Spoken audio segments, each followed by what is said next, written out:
No último ano, mais de 1.000 casamentos homossexuais foram celebrados no Brasil depois da resolução do Conselho Nacional de Justiça, que obriga os cartórios a converterem uniões estáveis em casamento homossexual, casamento civil, perdão.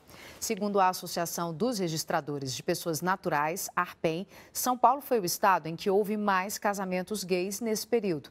Foram 701. E sobre esse assunto, está aqui com a gente para conversar Michel Platini, que é diretor do Grupo Estruturação Entidade de Trabalho pela Defesa dos Direitos de Lésbicas, Gays, Bissexuais, Travestis, Transsexuais e Transgêneros. Michel, obrigada pela participação. Boa noite. Boa noite. O que mudou efetivamente?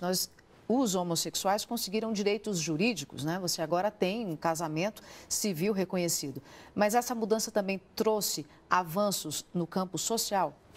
É evidente, né? A decisão ela tem um efeito cascata e ela funciona para a sociedade, todas as decisões, como um efeito pedagógico, educativo para a sociedade, ver que o judiciário do país, ele reconheceu que as uniões homossexuais são uniões naturais. A gente não inventou a roda, as uniões sempre existiram, né? Antes da decisão do STF e antes da decisão do STJ. E elas continuam existindo no país, né?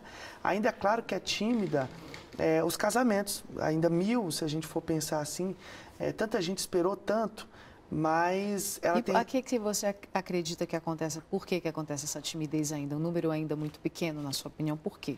A gente está criando uma lógica de direitos, né? Não é fácil a gente romper um processo de violação de direitos, assim como não foi fácil romper o processo que o Brasil viveu na escravidão.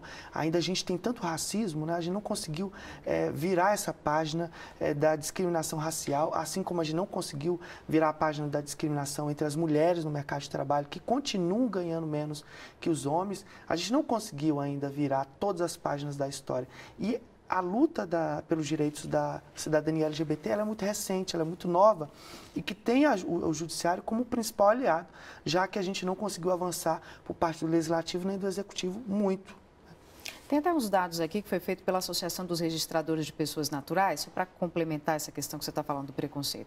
85 casamentos homoafetivos lá em Curitiba, no Paraná, 81 no Distrito Federal, aqui em Brasília, 68 em Porto Alegre. Agora, quando a gente sobe, Boa Vista, 2, Rio Branco 2, isso é um reflexo do que você está falando, assim? Sobre preconceito, sobre ainda... Evidentemente, né? Eu tive a honra de ser padrinho, né, de ser testemunha de um casamento entre um casal de surdos, né? Que assim que a decisão saiu, eles já viviam uma relação homoafetiva e eles rapidamente procuraram casar. Infelizmente, algumas regiões no nosso país, a homofobia ela é muito mais evidente. No Norte e Nordeste isso é maior? No Norte, por isso Nordeste. A própria SDH no Diz que Sim registrou que o Piauí e depois o Distrito Federal é o segundo lugar que mais registra violência homoafetiva, né? Contra gays. Tem um reflexo natural na perspectiva de que quem casou aqui no Distrito Federal está concentrada no plano piloto, onde a consciência em relação aos direitos do outro ela é muito maior, né? Agora, isso não se esvai para as cidades satélites, que é mais ou menos o reflexo do país, né? De violação, de pobreza, de outros segmentos de cidades, assim como no país, o Nordeste de Brasília, é estrutural, algumas cidades satélites que são mais pobres e que isso não vai se refletido lá, né?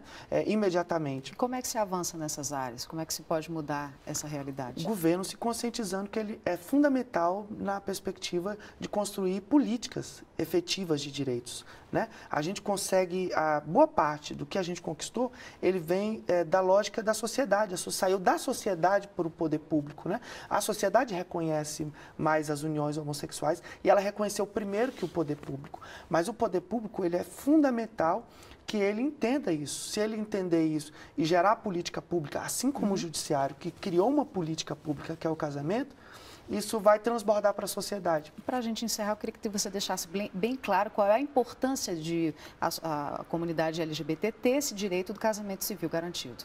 Eu tive a sorte de estar vivo nessa geração para assistir essa grande vitória. O dia que foi reconhecido no STF e no STJ foi um dia contagiante, um dia que emocionou todos nós, que sempre tivemos nossos direitos tão violados, tão negados, estava tão concreto, tão concretizado na sociedade.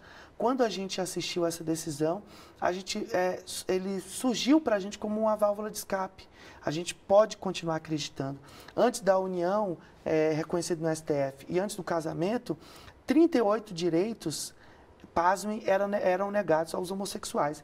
Isso porque é um direito civil, né? Você vive com um companheiro que você não pode nominar. E a gente viu inúmeros artistas, inúmeras pessoas que morreram e seus companheiros tiveram desamparados depois do falecimento. Tá certo, Michel, muito obrigada.